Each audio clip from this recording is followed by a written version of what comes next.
This is Seth, and welcome to the Wrestling Time Post Show. It is Sunday, April 7th, 2024, and tonight I'm going to be talking about WrestleMania Night II, and of course, joining me for this review is none other than fellow WrestleManiac, Josh. Oh, what a hangover. I'm telling you what, it feels like Christmas tonight. It kind of, yeah, it was incredible. What did you think? You know, overall, much better than night one. I will say that for sure. And, you know, they capped it off well. And again, they even surprised me still. Even in the main event, they threw some things out that I did not expect. And so, you know what? Kudos. That's all I can say. Kudos. Jonathan, Cody won. A Tribal Chief falls and Nightmare King rises. Congratulations to New Day Undisputed Champion Cody Rhodes. Yes, let's get into this. So the main event was the Bloodline Rhodes match. It was Cody Rhodes versus Roman Reigns Part 2. Mm-hmm. Now, as we all know, this is a year's worth culmination of storyline. Yeah. You know, Cody Rhodes, because him and Seth Rollins lost last night, this is going to be Bloodline Rules match. And we all said this is going to be Avengers Endgame.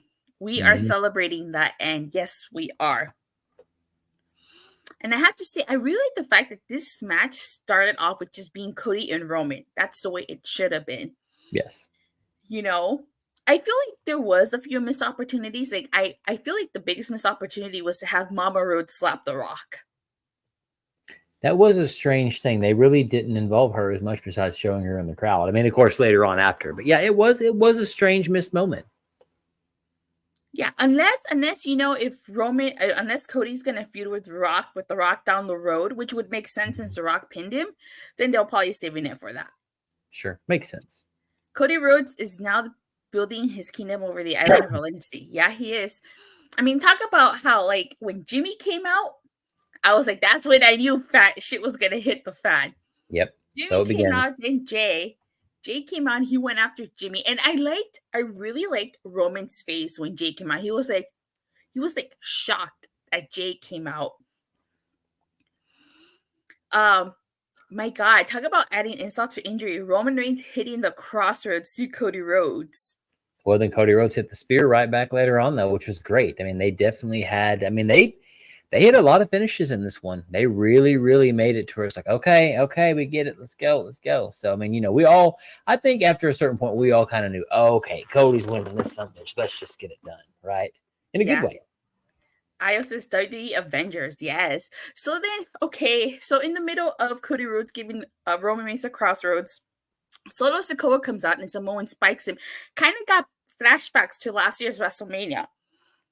Then who comes out? John freaking Cena came out and he took care of Solo Sikoa. He hit the AA not only to Solo, but on the table. And to Roman Reigns. That shit was epic. And then that epic stare down between The Rock and John Cena. Yep. And The Rock bottomed John Cena. That was pretty much it. And the part that made me go, oh, audibly, because I would have never had guessed Taker would have been out. I would have expected it to be Austin immediately. And when he showed up, I thought, wow, there's something here we may not be aware of. I'm still feeling something else is coming from that. It was a good match. I was just expecting the Bloodline to come out. Yeah, same here. My anxiety was through the roof on this one, you know? All of us as well, especially when Solo hit the spike and then the spear. It's like, God, just kick out, which we all knew he was, but still they got us to be like, oh, come on now. The Shield music shocked me. Yes, the Shield music. Seth Rollins came out dressed as the Shield. Now, I kind of say, I feel like Seth Rollins got the short end of the stick because he didn't do much. He came out and immediately got speared by Roman. And then, you know, when the lights went out and Taker came on, he choked The Rock. I was not expecting The Undertaker. I was expecting the Stone Cold. I guess, I don't know, maybe they couldn't get Stone Cold, so they got The Undertaker instead. But that was amazing. And then I really like the fact that At the end, once The Rock is cleared, once Undertaker is cleared, you have Roman Reigns with the steel chair. On one side, you have Cody Rhodes. Another side, you have Seth Rollins. And he had to make a choice. Hit Cody Rhodes with the steel chair or hit Seth Rollins. And I really like the fact that he was staring at Seth Rollins and he hit Seth Rollins with the chair because that's what Seth Rollins did to him. That's what broke up the Shield. It was his payback. And that ultimately cost him. He got a kick to the face and then 3 crossroads, and Cody Rhodes won. This was an overbooked main event, but you know what? It was fucking incredible. And there was so many multi-layers. I mean, look, we're talking about Shield, and that was 10 years ago when that happened. 10 years ago.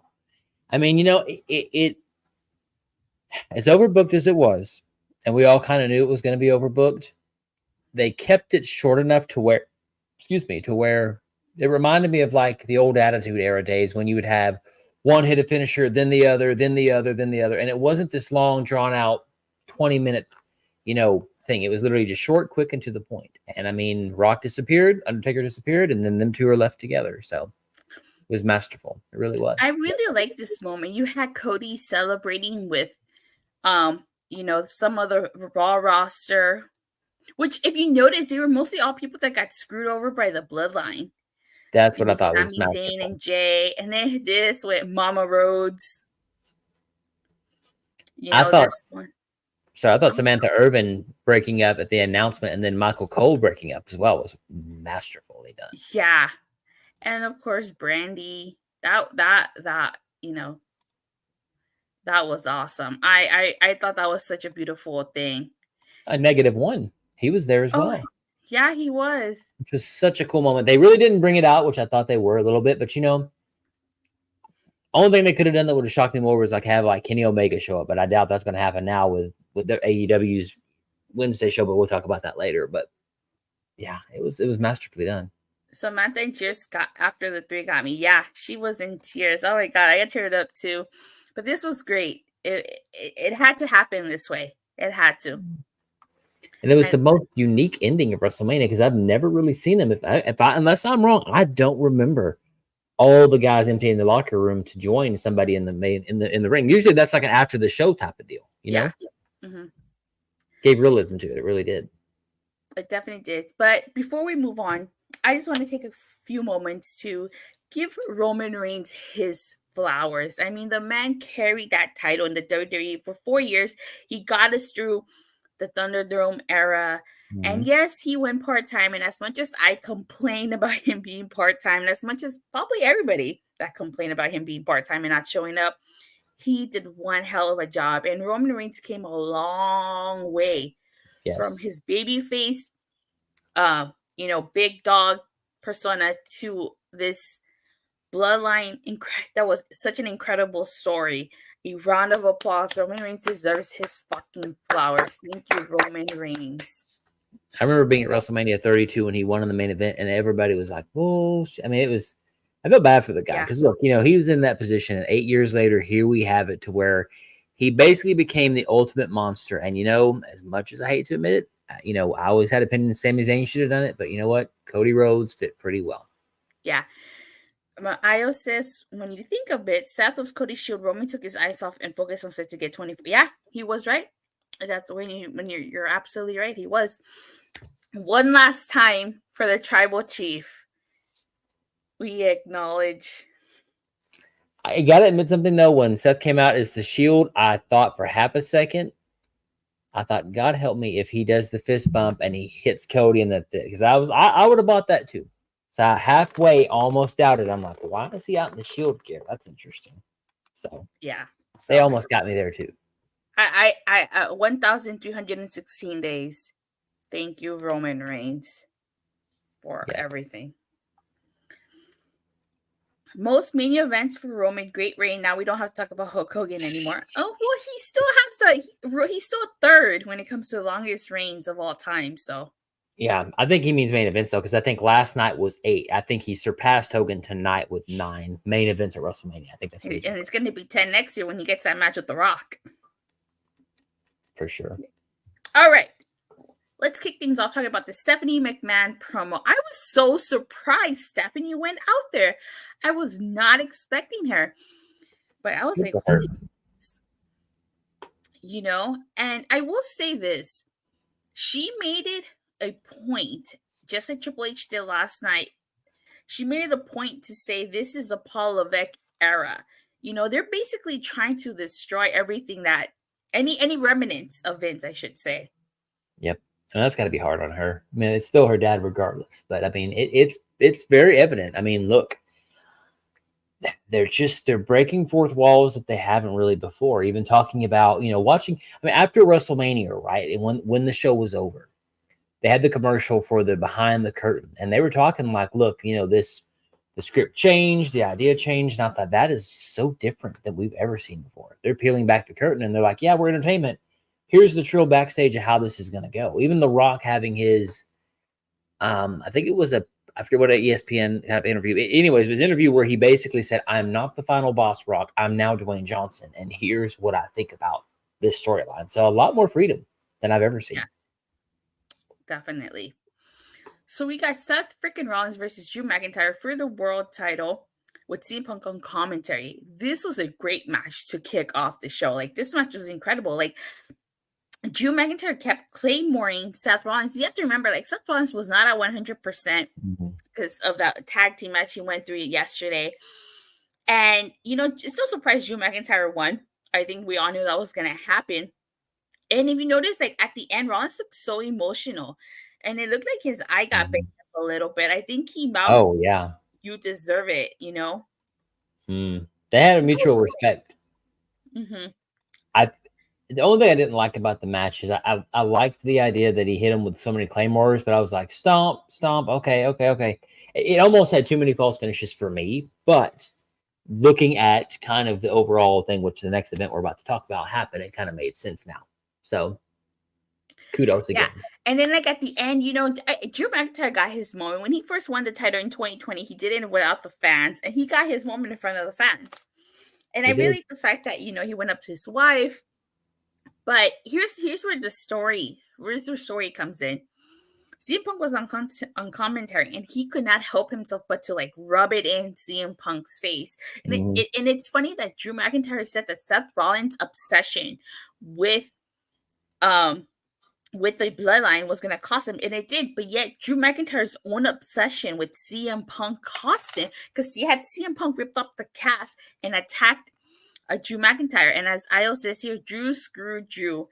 I'm sure he has no sympathy whatsoever for Drew McIntyre. Oh, I hope they have a promo like that. That'd be amazing. I doubt they will because of Vince thing, but that'd be so cool if they had that. So sort of like fourth wall, little wink to history thing. Because what happens afterwards, Senor Money in the Bank, Damian Priest comes in and he cashes in. Did I not call that? You did. You certainly did. I called that. I said Senor Money in the Bank was going to cash in on Drew McIntyre. And he did. He did. Like, that was incredible. But now I'm very curious, like, where do we go from here? Yeah. I think this is the kind of the beginning of the end for the Judgment Day. Yeah, it has to be. I think Damian's going to probably, turn face. I can't imagine him staying heel now for too much longer because Drew is a stronger heel. I think it's going to cross fiction between him and Balor, because Balor, remember, when he was feuding with Seth, he failed to capture that title, yet Damian Priest did. And first, right, that's right, Puerto Rican world champion in 50 years. Yeah. And not only that, I think Drew's going to win it back at Clash at Castle in his home country, in his homeland. Do you think he'll be the good guy in this scenario, or do you think it'll be Priest? I honestly, it doesn't matter. I think it'll be a Rhea Ripley situation. I think that whether he's a bad guy, whether he's a heel or a face, the crowd's going to cheer for him. Oh, Rhea Ripley costs to give the title. That'd be interesting because they're the only two world champions now. There's no other titles, I don't believe, held in the Judgment Day. So now it's going to be a power struggle between them two. I'm the world champion, where I'm the world champion. And they have matching titles. They do. They definitely do. That's going to be oh man, Raw's going to be crazy tomorrow. I honestly hope the Raw after Mania this year is so much better than last year's. I felt sorry for everybody, that myself included, that went to Raw after WrestleMania, but I feel even more sorry for the people last year that stayed that extra day. Mm-hmm. Yeah. Next, we got the street fight. Bobby Lashley and the Street Profits versus the Final Testament. I didn't really care for this match, but I will say I did like the added elements that they added. Bubba Ray being the special guest. They're in Philadelphia, home of ECW. I really like the fact that Bubba Ray was like, "Get the tables." Had the glasses moment. Oh yeah, The glasses moment, and then that table broke. I know those poor guys. I was just like, man, that messed up their spot right there. Yep. The sponsor cracked me up though. Again, it's still. I know it's not purposeful, but Snoop Dogg being on commentary now, it's about gin and juice, and I don't know. Again, I still think it's so funny how they have the sponsors that they do, but it wasn't as heavy. It didn't feel like as heavy now, or I just got used to it after night one. It felt different tonight, though. It definitely felt like their usage of this match is sponsored by this. It didn't feel like a bigger issue, if that makes sense, like it was last night. Yeah. So the Street Profits and Bobby Lashley win this. I mean, great for them, but like, damn, Karrion Kross, man, like, where does he go from here? I'm surprised he's still even in the company. I mean, my understanding is he had a pretty killer run in TNA as Killer Kross, I believe, right? Killer Kross. Yeah, and he was just apparently insane over there. So I really missed out on that. But I mean, I don't know where they go with him because I mean, yeah, I get why the Street Profits and Bobby Lashley won because they've been beaten up this entire time. But again, what do you do now? Do they go to Raw and they switch? I don't know. Something's got to happen. Yeah, I don't know what you do with Karrion Kross now. Poor guy. We get a quick Paul Heyman interview, and he was just talking about how like Cody Rhodes was gonna go home with his wife Brandy because Bloodline rules is like no DQ, no count out, anything goes. I think they were just trying to hype up the fact that it's like, oh, there's no rules, just it could be complete chaos, no problem. I think because they were still not very well defined about Bloodline rules. It could have been more called, I don't know. It's basically no holds barred, basically hardcore or whatever. So. I just hope Cross enjoyed his 15 minutes of fame. Yeah, hope he did too. Next, we get LA Knight versus AJ Styles. I was really surprised that lady in the audience won that Slim Jim car. I was like, what? That was such a cool moment, but it's funny because you look back later in the match, they disappeared. I'm like, oh, guess they're not sitting front row. I guess they got things to do. So they probably were somewhere else in the crowd. Yeah, it was neat though. It was a neat way of that to me makes sense of that's a sponsorship. Here's your car. I got things to do. So that was a really good, I thought, way of introducing and kind of incorporating all that together. A special match for OG TNA fans. So apparently, this was Mr. TNA versus Eli Drake, but I believe the referee was also from TNA too. So yes, this was like a TNA match. A wink to the TNA match, yeah. Yeah. I like OJ's new theme. I thought it was pretty good. Same. It was such an epic theme. I have to say, this was a really good match. I think LA Knight, he was amazing in this match. He hit that BFT to AJ Styles to pick up the win, and no surprise here. Like, he deserved it. He got robbed of a WrestleMania moment last year, and this was for him. He deserved it. Same with Bobby Lashley, unfortunately. He was too. So they both got the WrestleMania moments this year. You know what? Now that you mentioned that, I think that's probably why the Street Profits and Bobby Lashley won, because he got robbed of a WrestleMania moment last year as well. Yeah. Again, no fault of his own, of course, with Bray Wyatt getting sick, but still, it did take that moment away from him that he needed. Remember, he just came out on the stage last year, I think, and with the trophy or something like that. Yeah, he did. So we get the Hall of Fame intros. This was a nice little for to see all of the Hall of Famers, and of course, Paul Heyman coming out to his ECW theme and chants of ECW, ECW. So crazy. So we get the triple threat for the U.S. title match. It's Randy Orton versus Kevin Owens versus Logan Paul. I have to say, I actually liked this match. I thought it was hilarious how like KO at the beginning, he picked up Randy Orton in the golf cart and stuff, and then like they were working together to try to take out Logan Paul, and then when they both tried to go for the pin, they were kind of like, okay, and then that's when they turned on each other. I wonder now when I'm seeing their dynamic. I mean, again, I think it'd be a pretty good match, but we got Austin Theory, we got Grayson Waller as the new tag champs. Could we see Randy go for a tag titles with KO, and it could be RKO? I mean, I wouldn't be upset about that dynamic. Because what else do you do with them now? Does one of them face Logan Paul? Does Logan Paul have a new challenger in LA Knight? I don't know. I think a tag team between them would be fun, especially when they were doing the whole back and forth of taking Paul and dropping him on the table. No, I'm a little bit taller than you. Do it again. So They had a great chemistry. I think Logan Paul's gonna get a new challenger of LA Knight. Yeah. And you should. Definitely should. So, like, who was that stream? It was some streamer was behind the Prime guy, right? It's one of Logan Paul's guys. I don't follow the podcast. It's kind of like Pat McAfee's guys are in the game this year. I don't care. I don't see the point of it. I mean, they did that last year, right? Because it was KSI or something with versus Rollins. So it's this. I mean, you kind of knew coming out that it was going to be somebody. I don't know why they're doing it now because I knew it was one of somebody was going to try to help him. It always is. That guy took the RKO on that announce table.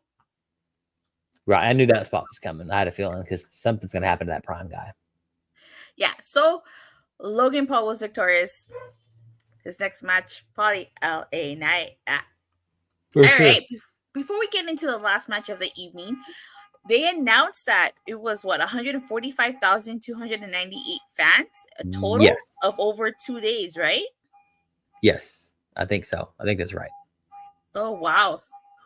Because they have first announced 72,755. So I'm assuming that was a total number of attendance. Wow. So breaking kind of news, just I think this is interesting. So apparently at the press conference, Nick Khan and Triple H, they told the story about Cody Rhodes having the watch be pawned by his dad and all that. Yeah. They just gave him the watch that his dad pawned. Oh wow. I gotta start watching. I happened to see a notification, but I thought that was such a cool moment. So yeah, I gotta start watching these press conferences. But it was a good match. Logan Paul's match was really good. I mean, his entrance was a little weird this year. I'm like, so he came out on a Prime bottle, I guess. Right. I don't know. All right. Weird. Finally, we got the WWE Women's Title match: Bayley versus Io Sky. This match was awesome. Yes. Both ladies knocked it out of the park here. They certainly did. When Io Sky kicked out of the first Rose plant, I thought it was over for Bayley. I'm like, oh my God, they're going to make her lose. Mm-hmm. But no, like, she won. She won. And the 49ers were in attendance. George Kittle, he was there from the 49ers. Bayley's from San Jose, so of course.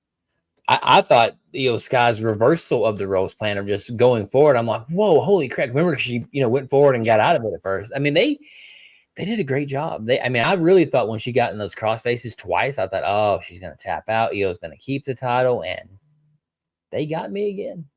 I mean, I knew Bayley was winning somewhat, but they really did a good job of making you think Bayley was going to lose with that knee and everything else. This is a great match. Bayley deserved it. And you know what the fact is? I just think about it now. Damage Control wasn't out there at all. They just went out with Io, but then they went back. Right, which again is pretty unique most of the time because I expected some sort of, Bayley overcoming the whole entire setup. But I don't know. I really like this match. This is Bayley's coming out party again. And her first WrestleMania singles match, if I recall, correct? Yeah. Very neat. All right. So, some of these entrances, like just real quick, like Seth Rollins had a cool entrance. Drew McIntyre had a cool entrance. Bayley and Io had a good chemistry. They did. And even Bayley herself had a cool entrance. Like that's the one thing I like that we didn't really get much of last year's. These really cool entrances, If I'm right, I think Drew McIntyre started coming out to Piper's theme, and that's when I think CM Punk was like, "Oh, this is sacrilege." I think that's why he said that line, which was pretty cool. I thought that was a neat little moment. And if you didn't really know it, because I thought that was like that Roddy Piper's theme, and then of course Punk said sacrilege. I thought, wow. That's a great little troll there. Cody's entrance, that skull thing, man, that was pretty interesting too. Yeah. So on the scale from a 1 to a Sean Spears perfect 10, what would you rank tonight's show? Really, I don't want to give it a 9. I'll give it an 8.5. It was pretty good. None of the matches really lagged, but I don't know. I can't say it's going to be one of those I'm going to go back like 20 years. I'm like, oh, I need to watch WrestleMania 40 again. Just not. I don't know why. It's just not my thing. 8.5 was good, though. I really thought the show was pretty good. Pretty solid. I also give this an 8 out of 8.5 out of 10. I thought night 2 was a lot better than night 1. Oh, yeah. I really didn't care for that street fight. That was like the only match that took me out of the WrestleMania. That I really didn't care for it. But overall, I'd say that this was a pretty good WrestleMania. overall, I think this year's WrestleMania, Way better. despite the lows of night one, this is a solid 8. A solid 8 out of 10 for Mania. I agree. I agree. I mean, because I dare say it was better than WrestleMania 39 because I really, for the first time in a long time, I thought, okay, I really don't know what the hell they're doing. Like, what are they going to do in the tag team match? What are they going to do? You know, and that's the kind of the magic of it, is that you don't really want to know. I've listened to a lot of different podcasters, former wrestlers, you know, and they're like, you know, we could find out tomorrow, but we don't want to know. We want to have the magic of not knowing and have that anticipation. And they really did a good job of making you realize, I don't know what to predict. I mean, the tag match, I was shocked that it actually, you know, guessed that right. But this WrestleMania was an 8 for sure. It was really probably going to be one of the better WrestleManias in the last 10 years. Definitely. Sure. Alrighty, before we wrap up here, you guys, whoever watched our predictions, you know, we did predictions. And the overall winner predictions, literally by 1 point, I hope he's watching, by 1 point, was our tribal chief, our head of the table. Right. Adam Perez, baby. Right. Boom. You got it. Adam, if you're watching, we acknowledge you as predictions champion. Yes. Alrighty, so with that being said, Josh, where can people find you? Again, on Exit Gamer Peroski, and you and I have got quite a week this week. Some simulcasts, some exclusive content on A+ WrestleManiacs podcast. Man, we are cooking still this week. WrestleMania is over, but we sure definitely are not done. Good thing I got my back cracked and my neck cracked. Good for the rest of the week. Ios's breaking news: sports entertainment term is gone. Really? Wow. So pro wrestling is back. You know what? I have to say it again. That line, I love pro wrestling. You know what? I didn't even think to bring that up. Yeah, you're right. Because they did say that a lot this time. WWE is pro wrestling again. Yep. The final nail to Vince McMahon's coffin. Sports entertainment is gone and pro wrestling is back. I cannot wait for Raw after Mania tomorrow. It's going to be epic. We got ripped off. Yes, we did, Emmanuel. We certainly got ripped off. Guys, I still want my money back for Raw after Mania last year. But anywho, thank you guys all so much for watching and for the continued support. Please don't forget to like and subscribe. Make sure you hit that bell so you get notified whenever I go live or release a new video. As far as tomorrow's concerned, simulcast of Raw after Mania, simulcast of SmackDown after Mania. Josh is going to be doing the NXT review exclusively on A+ Hero Report. I'll be joining him. Don't get used to it because it's only for tomorrow. And we will see you guys tomorrow. WrestleMania hangover day, baby. That's how it's going to Raw work after Mania. Have a great night, you guys. See ya. Bye.